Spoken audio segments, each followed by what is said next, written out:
Scientist ने future predict कर दिया without even discovering the elements. Table में खाली जगह भी छोड़ दिया, बोलने लगा यहाँ पे कुछ एलिमेंट्स आएंगे। बाद में एग्जैक्टली वही एलिमेंट्स आया है, डिस्कवर भी हो गया। मैजिक ने, ये है साइंस। कैसे किया ये इम्पॉसिबल काम उसने। अब in part 2 don't miss table बनाया जो इनकम्प्लीट टेबल था। अभी उसने फ्यूचर को प्रेडिक्ट कर दिया, मिसिंग एलिमेंट का प्रॉपर्टी भी बता दिया। कैसे पॉसिबल है? Let's meet Mendeleev. 18वीं सेंचुरी में साइंटिस्ट ऑलरेडी ट्राई कर रहे थे उसको अरेंज करने में एक पर्टिकुलर पैटर्न में। प्रॉब्लम क्या था इसमें अरेंज करने में? Proper pattern, using in properties, prediction, power, ये 3 प्रॉब्लम्स फेस करना पड़ रहा था। हर वो एलिमेंट को अरेंज किया एटॉमिक मासेस के बेसिस पे। जैसे आप अपने बुक्स को अरेंज करते हो वेट के हिसाब से, सेम आइडिया उसने लगाया लाइट से लेके हैवी तक। उन्होंने देखा कि कुछ टाइम और कुछ पीरियड के बाद कुछ प्रॉपर्टीज रिपीट हो रहा है बार बार। इसे बना आपका periodic law. Property of element are periodic function of atomic masses. Mendeleev sir ने एक टेबल बनाया, ऐसा कुछ टेबल बनाया। उसने बोला ये है मेरा periods, this are periods and this are rows. इसने बोला, इसे मुझे पीरियड्स बोला, कितना है 7 आर नंबर, और इसने 18 इन नंबर, जो मैंने ऑलरेडी एक्सप्लेन आपको पार्ट 1 में कर दिया। ग्रुप सेम है तो प्रॉपर्टीज भी सेम होगा, इसने बता दिया सर ने। आपके क्लास में टॉपर सब एक साथ घूमते, एक साथ बैठते, एक साथ जाते भी है। हर वो स्पोर्ट्स जो लड़का खेलता है एक साथ स्पोर्ट्स लड़का के साथ ही बैठता है। उसी तरह अगर ग्रुप में कोई बैठा है, मतलब क्यों कैसा बैठा है? क्योंकि उसमें प्रॉपर्टी सिमिलर हो रहा है। याद रखिएगा, कनेक्ट कीजिएगा आपका रियल लाइफ के साथ। तो आता है मेंडलेव सर का मास्टर स्ट्रोक।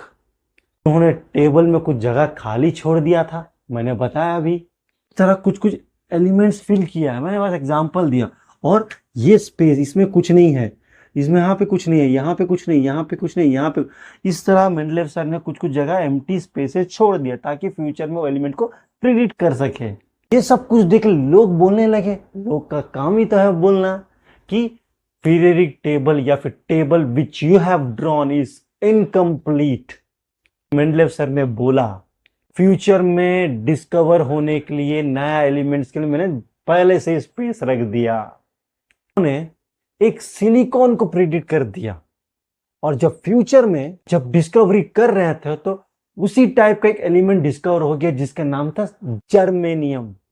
हो गए जर्मेनियम, उसने बोला, सर ने बोला था और डिस्कवर भी हो गया जर्मेनियम।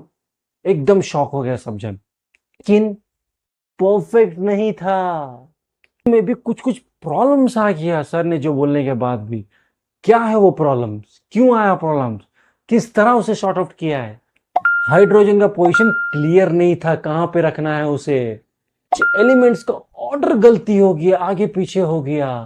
आइसोटोप्स एक्सप्लेन ही नहीं हुआ। जैसे हम टाइम टेबल बनाते हैं स्कूल का, लेकिन कुछ सब्जेक्ट गलती स्लॉट में बैठ गया, कुछ सब्जेक्ट रिपीट हो गया फिर से, कुछ संडेज पड़ गया जबकि स्कूल बंद रहता है, तो ये सब गलत है। साइंटिस्ट ने सोचने लगा, साइंटिस्ट भी सोचने लगे इससे बेटर कोई सिस्टम हो सकता है? फिर उन्हें आंसर मिला, यस हो सकता है। यहीं पे डिस्कवर और बनने लगा modern periodic table. Totally atomic number के ऊपर बेस है, जो हम लोग अभी पढ़ रहे हैं एटॉमिक नंबर के ऊपर है, जो कि एटॉमिक मास के ऊपर नहीं है। आज हमने क्या क्या देखा और क्या क्या सीखा। मेंडलेव सर का पीरियोडिक टेबल हमने देखा, कि जो जीनियस प्रेडिक्शन थी उसको भी हमने पढ़ा समझा, कि जो लिमिटेशन थी, जो इश्यूज थी उसको भी हमने समझने की कोशिश किया। तो रखिए, साइंस परफेक्ट नहीं होता है, हर मिस्टेक नेक्स्ट डिस्कवरी का स्टेप होता है। नेक्स्ट पार्ट में हम देखेंगे modern periodic table in details में। इस तरह ये एटॉमिक नंबर हर एक प्रॉब्लम का सॉल्यूशन बना। पार्ट 3 के बाद पीरियोडिक टेबल आपका सबसे स्ट्रॉन्गेस्ट चैप्टर बन जाएगा।